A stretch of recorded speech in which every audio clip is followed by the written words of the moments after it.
Bonjour à tous, bienvenue dans cette session d'information du 12-13. Dans l'actualité de votre journal régional, vous verrez quelques réactions de lycéens soulagés, émus ou déçus en découvrant leurs résultats du bac. Des moments forts en émotion pour tous ces jeunes et leurs enseignants. Les melons 2018 dans la Vienne s'annoncent plutôt bons. Les premiers fruits ramassés sont sucrés, mais les agriculteurs surveillent le ciel et redoutent tout aléa climatique. Et puis les bébés brunes ont inauguré les heures vagabondes hier soir à Châtellerault. Une découverte pour certains, de bons souvenirs pour d'autres. Extraits et réactions à la fin de cette édition. Qui l'a eu, qui ne l'a pas eu? Fin du suspense pour tous ces bacheliers. À 8h ce matin, ils ont découvert leurs résultats sur Internet ou en vrai dans leur établissement, comme au lycée Camille Guérin à Poitiers. Des cris et des larmes auxquels ont assisté Ileana Robert et François Bombard. Assez confiant. Elles sont aussi stressées que leurs élèves. Quelques minutes avant l'arrivée des lycéens, ces professeurs ont le privilège de découvrir les résultats avant tout le monde. On passe le bac tous les ans. Vous êtes aussi stressé qu'eux à l'annonce des résultats? Toujours aussi stressé, oui. C'est un peu normal. Les portes s'ouvrent avec un peu de retard. La tension se lit sur les visages. Et puis, c'est le soulagement. Je l'ai très bien! Je vais pouvoir dormir, je vais pouvoir respirer, c'est incroyable. Oh, c'est beau. Je suis trop émue, j'y croyais pas du tout. Je me suis donnée à 1000% et franchement là, ça paye. Une fois remis de leurs émotions, certains cherchent le nom de leurs camarades, ceux qui n'ont pas fait le déplacement. Il y en a un qui est au rattrapage, mais sinon tout le reste sont là, donc ça va. Ouais, c'est mitigé, on va dire. Mais... En général, les gens sont contents, mais bon. La joie des bacheliers est aussi partagée par les enseignants et le proviseur. La majorité des élèves sont venus et on n'en a aucun recalé dans la classe première fois, donc ça c'est bien, c'est un soulagement. Globalement, ça semble bien s'annoncer. Et puis surtout, comme tous les ans, ça fait maintenant un certain nombre d'années, c'est toujours la même émotion de voir arriver les élèves et exprimer leur joie de réussite. Place désormais aux vacances pour la majorité des lycéens, mais pour ceux qui passent les rattrapages, il faut maintenant penser au choix des matières. Des deux côtés, le week-end s'annonce chargé. Nous vous en parlions hier soir. 2 corps ont été retrouvés dans un logement social du centre-ville de Poitiers. Il s'agit d'une femme âgée de 72 ans et de son fils de 52 ans. Une autopsie devait être pratiquée ce matin pour déterminer les causes de ces décès. Antoine Morel et François Bombard. Médecins légistes, police scientifique investissent l'appartement de Monique Cluzot, 72 ans, et de son fils Nicolas, âgé de 52 ans. Au 2e étage de cet immeuble en plein centre-ville de Poitiers, à 2 pas du parc de Glossac, les 2 locataires vivaient ici depuis 22 ans sans aucun contact, ou presque, avec leurs voisins. On ne la croisait pas souvent. Et puis, en fait, c'est notre voisine qui nous a dit qu'elle avait des fuites d'eau chez elle. Donc, la voisine s'inquiétait aussi de dire peut-être qu'il y arrivait quelque chose. D'après plusieurs témoignages, le fils souffrait de problèmes psychologiques et vivait reclus dans l'appartement. Sa mère n'en sortait qu'une fois par semaine pour faire des courses. D'après les enquêteurs, le logement à leur arrivée ne comportait aucune trace de lutte. Les corps ne présentent pas de traces de violence particulière et aucune arme n'a été retrouvée au domicile. 2 locataires qui décèdent dans l'isolement le plus total. Une situation malheureusement bien connue du bailleur social Equidom. Ça arrive assez régulièrement de retrouver des personnes seules. Ça nous est arrivé la semaine dernière, la dernière en date. Effectivement, ça arrive assez régulièrement. Depuis le début de l'année, rien que dans les secteurs du centre-ville et de Poitiers-Sud, Monique et Nicolas Cluzot sont les 5e personnes retrouvées mortes dans leur logement social. Cette information à présent qui concerne notre région. Une jeune fille de 17 ans est décédée des suites de complications neurologiques provoquées par la rougeole au CHU de Bordeaux. C'est le 3e décès en France, le 2e en Nouvelle-Aquitaine. L'ARS recommande la vaccination pour éviter la contagion. Nous retournons en Charente, à Chazelles, près de Saint-Sornin, dans l'une des communes touchées mardi après-midi par une très forte averse de grêle.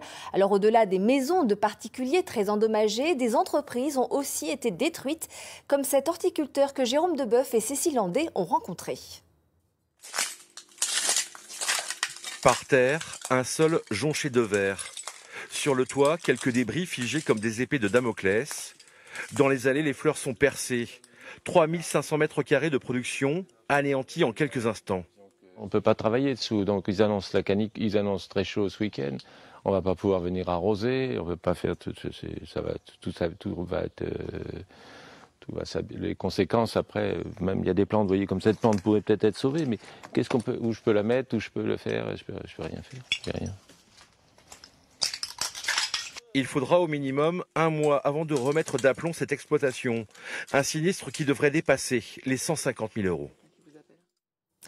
Et le dernier bilan à propos de cette grêle fait état de près de 3000 personnes impactées sur 18 communes.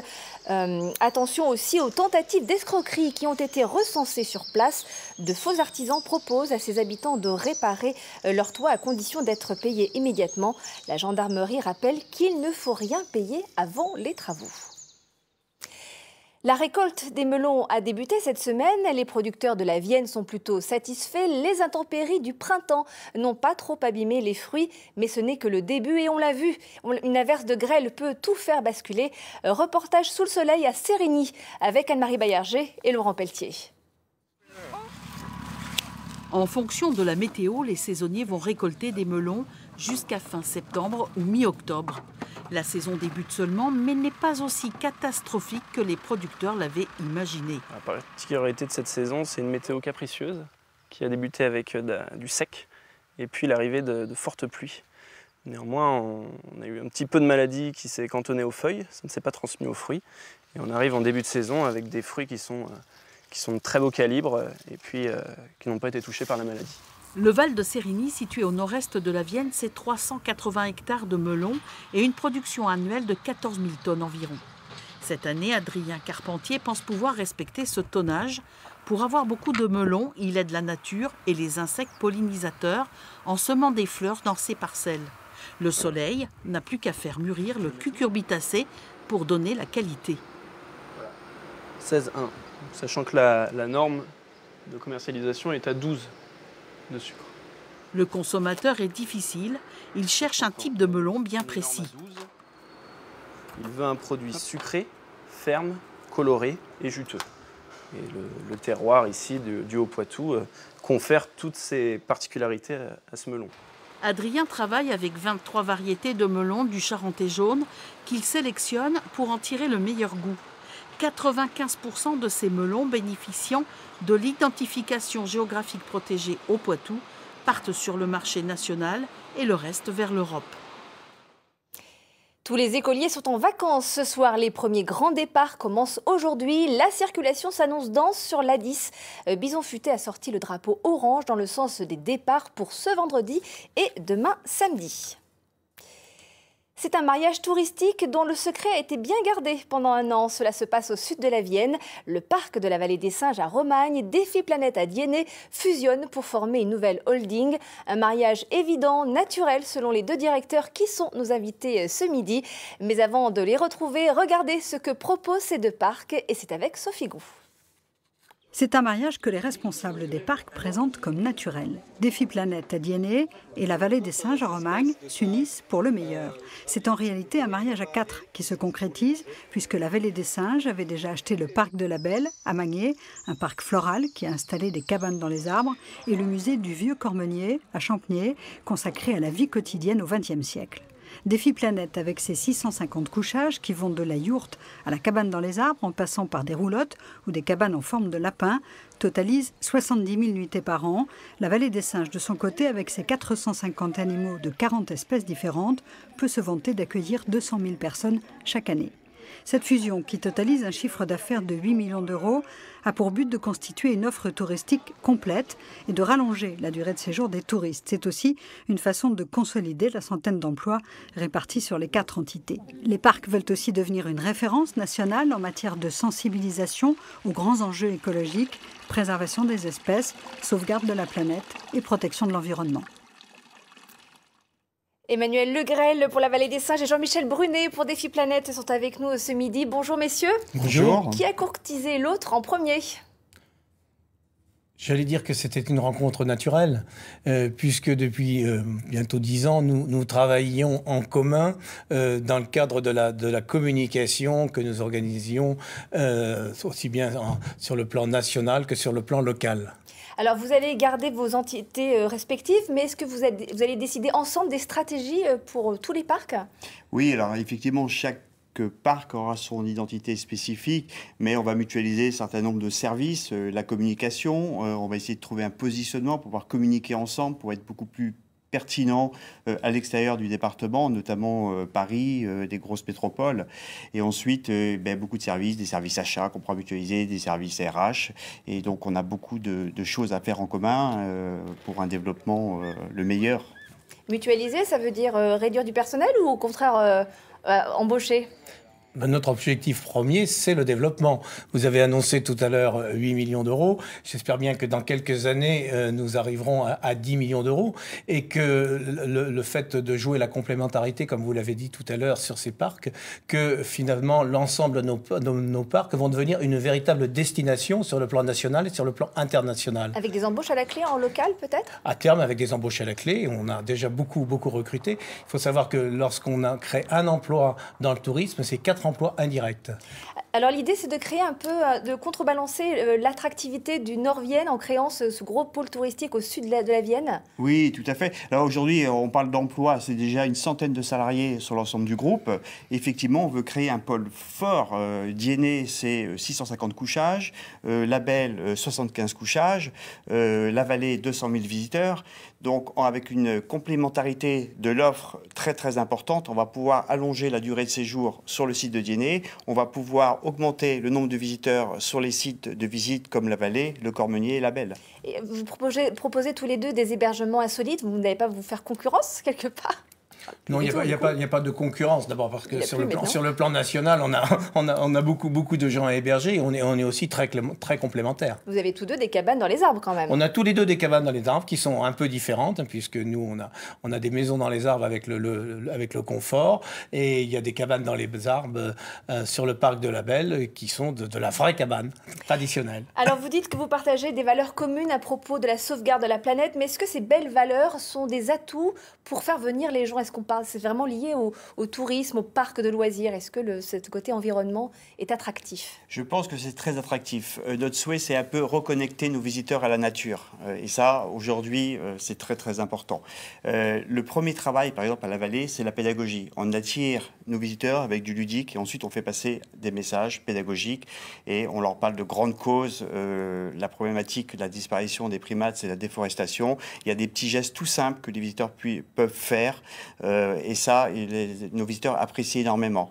Et à partir du moment où on a un cadre entre Défi Planète et la Veille des Singes avec le même discours, je pense ça que peut attirer, effectivement, les touristes. Dans le sud Vienne, ça peut faire vraiment un pôle attractif. Ça peut faire un buzz. Ouais. Merci Emmanuel Legrel et merci Jean-Michel Brunet d'être venu ici sur ce plateau pour nous parler de cette nouvelle holding. Les Heures Vagabondes dans la Vienne, édition 2018, ont démarré hier soir à Châtellerault avec les Bébés Brunes, ce groupe de pop-rock français né en 2006. Les spectateurs étaient nombreux, partagés entre la découverte et le souvenir de morceaux sur lesquels ils ont dansé. Reportage de Léa Brocry et Marion Ptac. Top départ pour les Heures Vagabondes.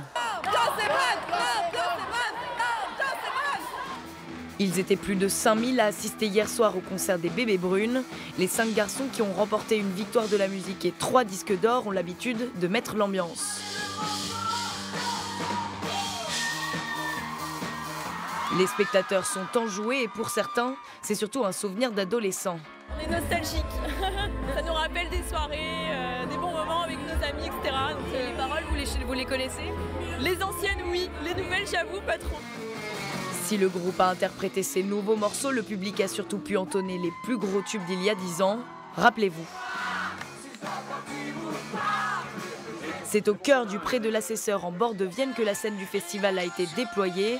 Dès 18h, les plus motivés sont déjà en place pour ce concert accessible puisque gratuit, ce qui n'est pas sans déplaire au Châtel-Rodet. Tout le monde peut en profiter parce que dans la région, on n'a pas forcément de salle de concert et là en plein air, c'est superbe. Ça permet aux gens qui ne peuvent pas accéder forcément à des concerts d'y aller, de voir comment ça se passe et puis profiter, quoi. Une volonté du département de diffuser la culture hors des villes. C'est capital, parce qu'il ne faut pas que ça soit sélectif. La culture, elle appartient à tous. La chanson, que ce soit française ou internationale, doit être disponible pour tous. Prochain rendez-vous le 12 juillet à Rouillé avec le rappeur Boosty. Mais avant, on écoute une dernière fois les Bébés Brunes. Je ne suis plus un baroudage, je ne suis plus comme ça. De me ça, puisque je n'ai... À Cognac, le festival Blues Passion se poursuit. Hier soir, l'anglais Jacob Banks, un grand nom de la musique soul, a conquis les 4000 spectateurs venus l'applaudir dans le théâtre de Verdure. Extrait et ambiance avec nos équipes sur place.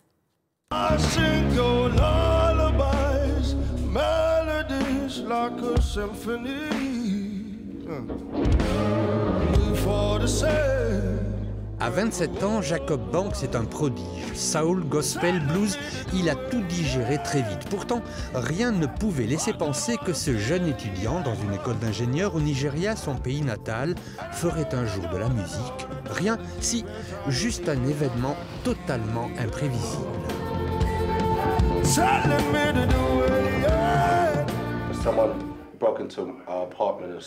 Mon appartement a été cambriolé. Ils m'ont tout pris, sauf ma guitare que j'avais achetée 15 jours avant. Je n'avais plus qu'elle. Je l'appelais Mrs. Robinson. Du coup, tout m'a poussé à faire de la musique et j'ai décidé de ne plus jamais regarder en arrière.